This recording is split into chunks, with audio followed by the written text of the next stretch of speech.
जळगावामध्ये एक धक्कादायक बातमी घडली आहे। जळगावमध्ये 2 डॉक्टरांच्या दुचाकी लंपास झाल्या असून एक अंगणवाडी सेविका सुद्धा बेपत्ता आहे। सुमारे 45,000 किमतीची होंडा शाईन तसेच 25,000 किमतीची होंडा अशा 2 दुचाकी चोरट्यांनी जिल्हापेठ पोलीस ठाण्याच्या हद्दीतून चोरून नेल्या। या प्रकरणी वाहनधारकांच्या तक्रारीनुसार गुन्हे दाखल करण्यात आले आहेत।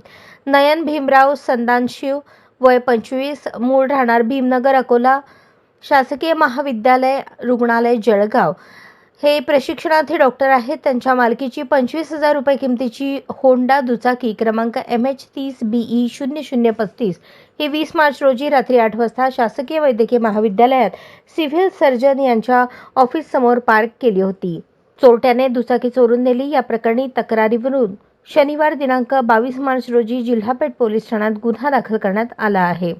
डॉक्टर शेख उसामा शेख नसीम वय 24 राहणार तोंडापूर तालुका जामनेर हे त्यांच्या मालकीची 45,000 रुपये किमतीची दुचाकी होंडा शाईन क्रमांक MH20FQ 9728 ने शुक्रवारी रात्री 9 वाजता शहरातील नायक हॉस्पिटल येथे गेले।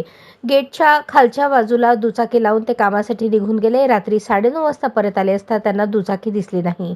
परिसरात शोध घेतला असता तपास लागला नाही। या प्रकरणी तक्रारीनुसार शनिवार 22 मार्च रोजी जिल्हापेठ पोलीस ठाण्यात गुन्हा दाखल करण्यात आला आहे। पुढील तपास पोलीस नाईक संतोष सोनवणे करत आहेत।